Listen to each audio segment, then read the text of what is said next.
Ultamize.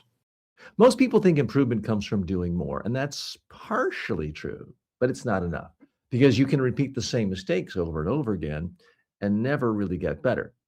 Let me show you what I see all the time. Someone records a video, they watch it, and their reaction is, I don't like that. That's it. No specifics, no adjustment.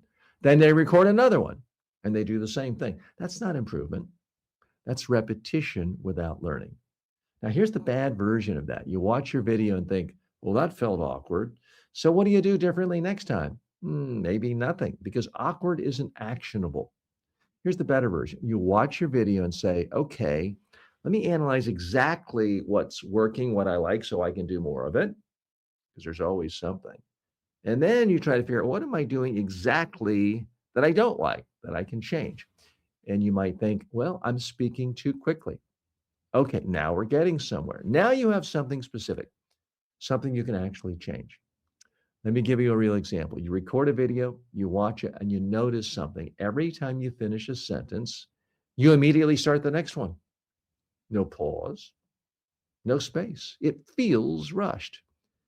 Now, instead of saying that wasn't great, you say, next time, I'm going to pause for 1 second after each main point.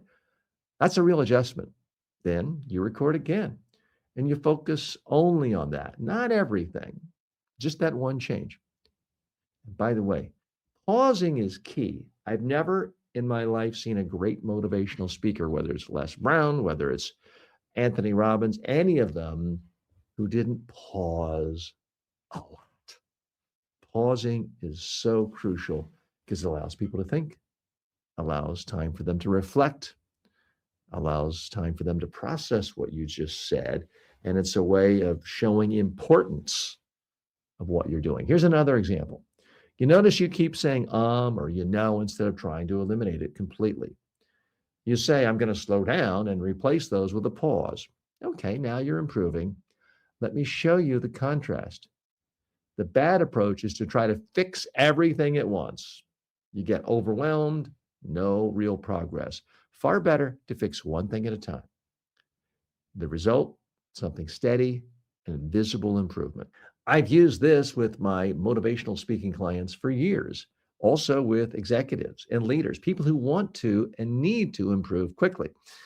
And the fastest progress always comes from this method: record, watch, identify one thing, adjust, repeat. That's it. Now, I want to clarify here. I am recommending you actually speak daily and share it with the world. If you're not willing to do that, at least practice on your own. Watch, figure out what you like, don't like. But there's extra added pressure if you know not only are you going to see it, but everyone in the world could see it. Now, you're not going to have billions of people watching your videos initially, but some will. And that will toughen you up. That will make you a better motivational speaker. So let's be clear, whether you're sharing with the world or just yourself, you need to record yourself so you can get feedback and get better. You don't need someone else to tell you what to fix necessarily, but sometimes they can tell you that you're repeating yourself or that you're ending on an uptick and it makes you sound like you're doubting yourself. Sometimes it is good to get feedback from other people, but most of the time you can see for yourself what's working and what isn't working, but only if you record it and watch it. You watch your video and think, I'm not clear here, or I lost my energy here, or that sentence didn't really make any sense. Good if you're noticing that. That awareness is what drives improvement. Here's the idea to install: one video, one improvement at a time, not 10, one. Because if you improve one thing every time, after 10 recordings, you're a lot better. After 30, you're dramatically better, and it doesn't feel overwhelming. It feels manageable. So stop asking, how do I get great at speaking? And start asking, what's the one thing I'm going to improve in this next recording? That's how real progress happens. Not through intensity, through consistency and focus. It's also, while you may note that anyone you think of as a huge YouTube sensation, or TikTok star, or really, really good, has a huge following on any social media platform that has video, they may have very different styles, but the one thing that's consistent is they are good speakers because they didn't get 10 million subscribers overnight.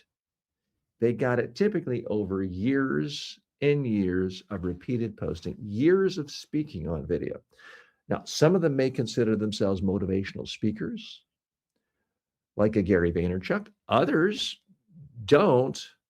But regardless, the sheer act of speaking on a daily basis, or at least a weekly basis, in video, online, getting feedback from people, makes it virtually impossible not to be a really good speaker. And you become really good at motivating an audience, whether you call yourself a traditional motivational speaker or not. You may be a cooking expert. You may be an expert in getting people to invest in a savvier way. But ultimately, every great speaker is a motivational speaker in the sense you're trying to motivate your audience to take some specific actions to help themselves.